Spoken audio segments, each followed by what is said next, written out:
kali pelajaran pada hari ini.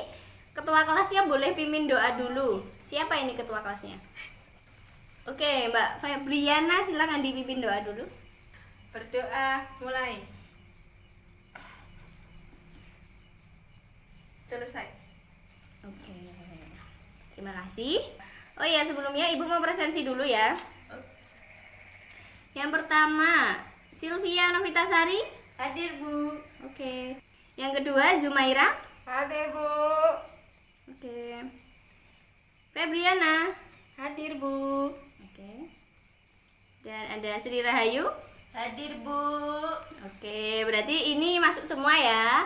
Alhamdulillah pada sehat-sehat. Oh ya, jadi di pertemuan kali ini kita akan belajar mengenai sistem koloid. Di mana tujuan pembelajaran kita hari ini yang pertama adalah peserta didik dapat mendefinisikan koloid. Yang kedua, peserta didik dapat membedakan antara larutan, suspensi, dan koloid. Dan yang ketiga adalah peserta didik dapat menganalisis contoh sistem koloid dalam kehidupan sehari-hari. Oke, sebelum pelajaran dimulai ini udah pada siap ya ini? Siap, Bu. Nah, di sini Ibu akan bertanya nih sama kalian. Ada nggak di sini yang belum pernah minum susu? Ada? Enggak, Bu. Oke, semuanya pasti sudah pernah ya? Ya. Nah, biasanya kalau minum susu tuh susu apa sih? Coklat atau putih? Susu coklat, Bu. Oke. Susu sapi, Bu. Strawberry, Oke. Untuk rasanya sendiri gimana susu? Enak, manis, Bu. Nah, jadi susu ini termasuk ke dalam salah satu koloid. Terus koloid itu apa sih? Ada yang tahu nggak? Tahu, Bu, saya, Bu. Oke, silahkan. Koloid adalah suatu campuran yang peletakannya antara larutan dengan suspensi, Bu. Oke, pinter. Yaitu larutan yang peletakannya antara larutan dengan suspensi. Terus larutan dan suspensi itu apa? Pada bingung nggak? Bingung. Oke, tenang, jangan bingung dulu. Setelah ini kita akan mempelajari apa itu yang dimaksud larutan, koloid, dan juga suspensi. Masih semangat ya? Masih, Bu. Sip, mantap. Nah, di sini Ibu akan mendemonstrasikan suatu percobaan yang bertujuan agar kalian itu bisa memperdalam pengetahuan kalian mengenai koloid. Langsung saja, untuk alat dan bahan yang digunakan, di sini ada apa? Garam, pinter. Yang kedua ada susu. Oke, susu. Dan yang ketiga ada Tepung. tepung. Di sini kalau di gelas ini juga ada air, dan untuk alatnya sendiri ada cup plastik dan juga sendok. Oke, langsung saja kita menuju ke langkah kerja. Untuk langkah kerja yang pertama, kita akan melarutkan masing-masing bahan ini ke dalam air ya. Yang pertama ini ada garam. Silakan diamati ya, anak-anak. Iya, Bu. Lalu kita aduk. Yang kedua ada susu, kita masukkan ke sini.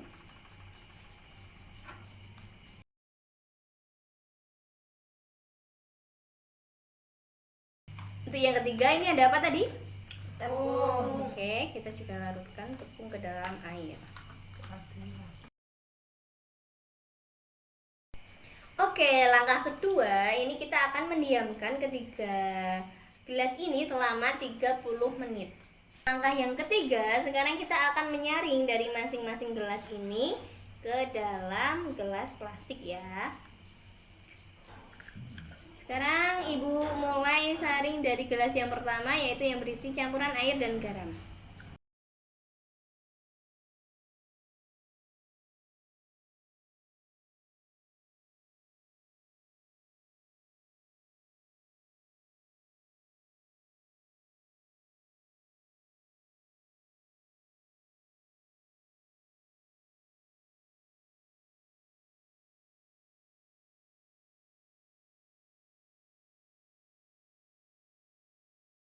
Jadi di sini percobaan telah selesai ya. Sekarang Ibu akan menjelaskan satu persatu dari pengamatan antara ketiga campuran ini. Dari gelas pertama ini ada larutan garam. Apakah di sini mengalami perubahan?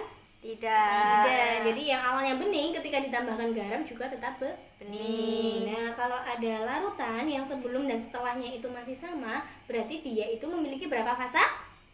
Satu, pinter. Kalau memiliki satu fasa disebut dengan campuran homogen. Lanjut kita ke gelas yang kedua, yaitu ada campuran air dengan susu. Di sini apakah ada perubahan dari sebelum dan setelah penambahan susu? Ada, yaitu dari bening menjadi berwarna putih. Dan kemudian yang terakhir adalah larutan air dengan tepung. Ini juga sama ya, terjadi perubahan warna dari bening dan setelah ditambahkan tepung itu menjadi putih keruh.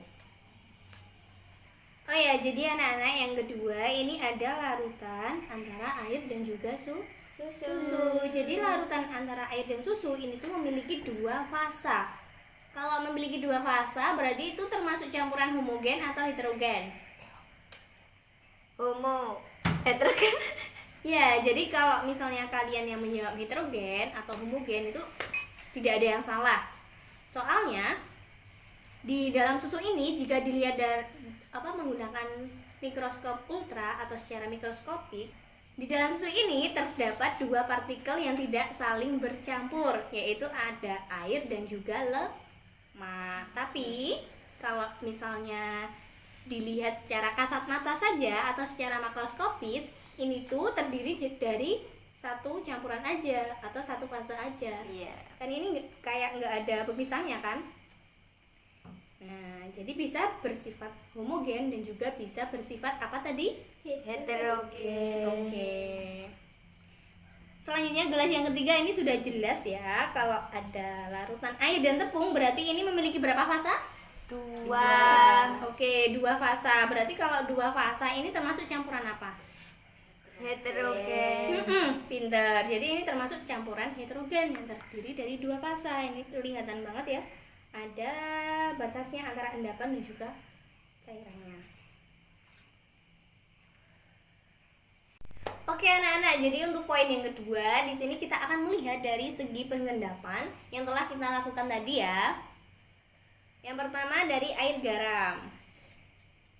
Nah, di sini bisa dilihat air garam ini filtrat dengan larutan awalnya apakah berbeda atau sama? Sama. Jadinya sebelum disaring dan setelah disaring itu sama dan tidak ada endapan. Berarti larutan garam ini bersifat stabil.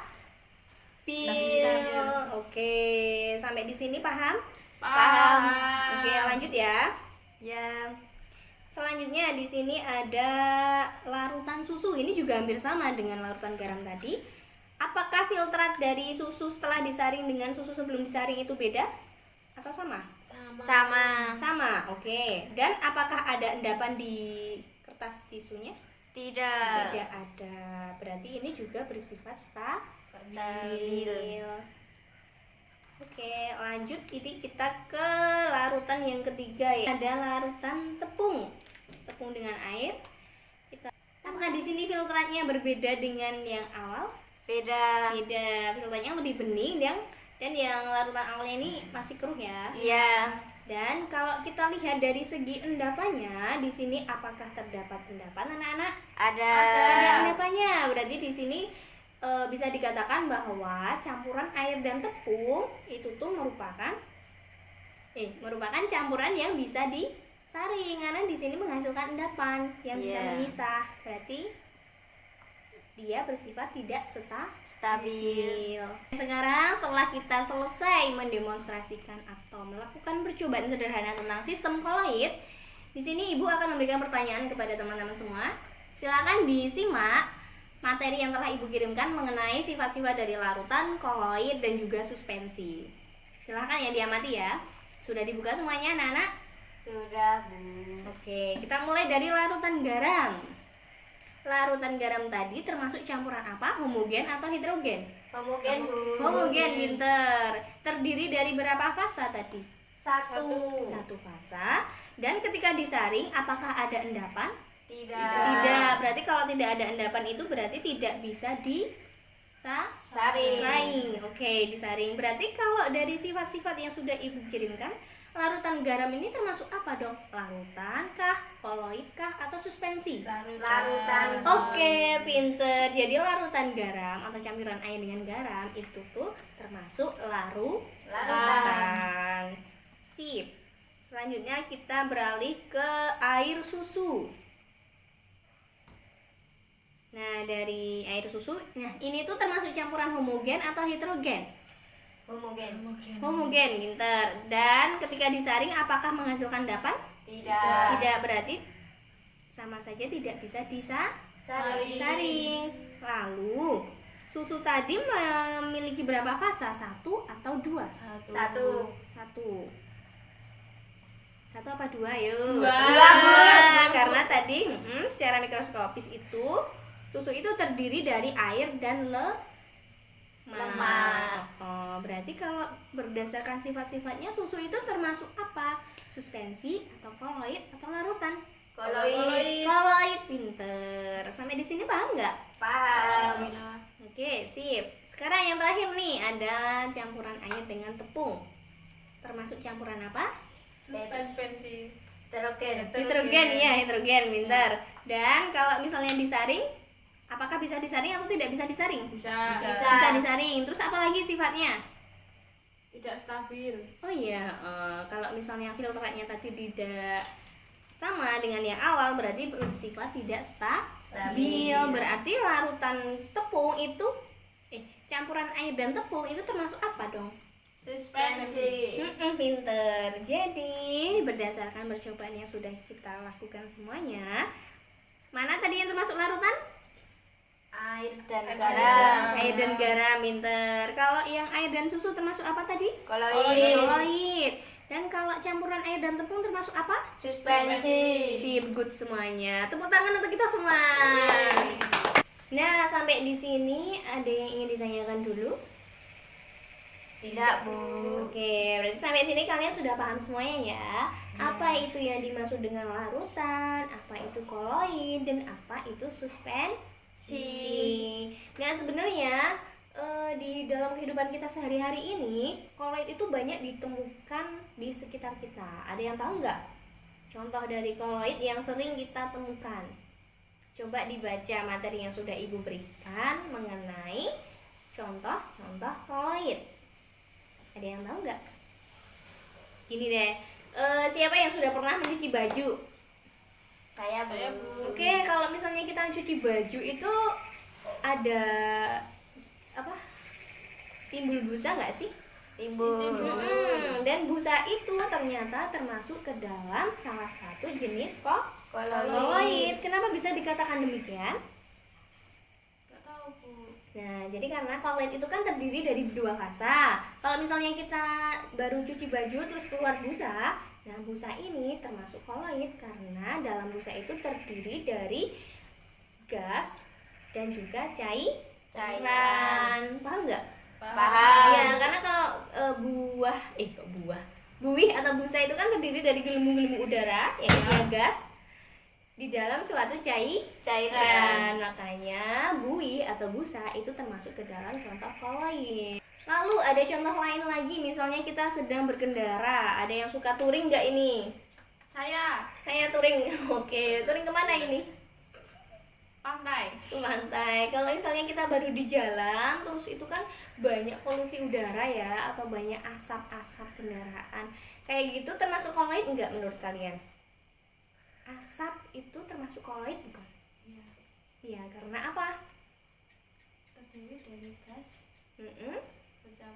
Bercampur dengan udah bener itu. Jadi asap itu termasuk koloid karena di dalam asap itu terdiri dari 2 zat, yaitu ada zat padat ya yang dilatar belakangi karena adanya karbon dan juga gas yaitu udara. Makanya asap itu di dalamnya ternyata bukan hanya gas aja, tapi terdapat suatu padatan yaitu karbon. Makanya asap itu juga termasuk ke dalam jenis koloid.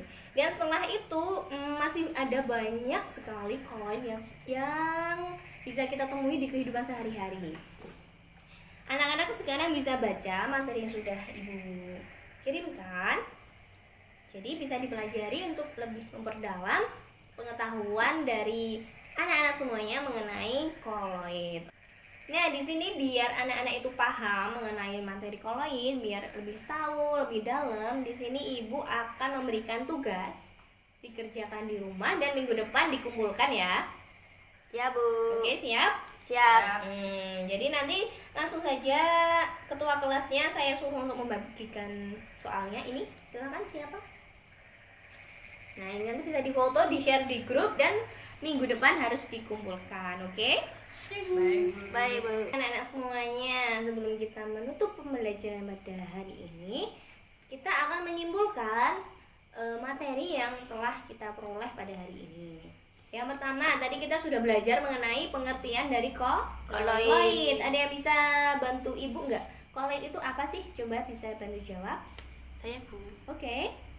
Koloid adalah suatu campuran yang peletakannya antara larutan dengan suspensi, Bu. Good, bener. Jadi koloid itu bukan termasuk larutan, juga bukan termasuk suspensi.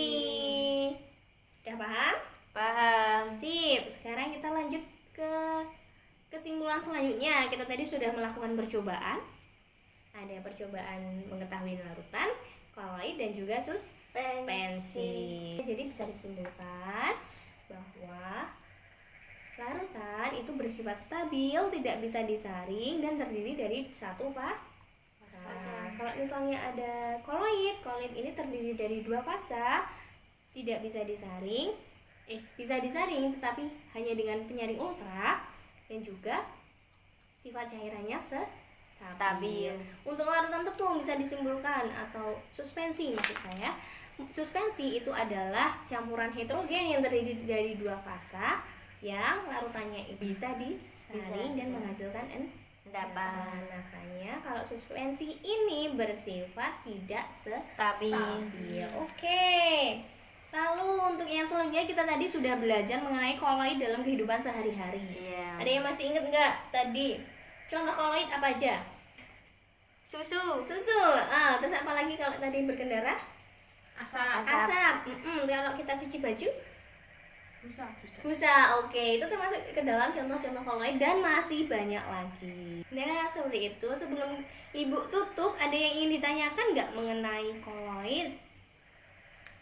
Tidak, Bu. Tidak, sudah jelas? Sudah. Sudah, oke. Alhamdulillah. Berhubung sudah paham semuanya dan tidak ada pertanyaan, berarti pelajaran pada hari ini bisa Ibu cukupkan ya? Ya, Bu. Ya, kalau begitu Ibu akhiri pelajaran pada hari ini. Kurang lebihnya Ibu mohon maaf. Wassalamualaikum warahmatullahi wabarakatuh. Waalaikumsalam warahmatullahi wabarakatuh.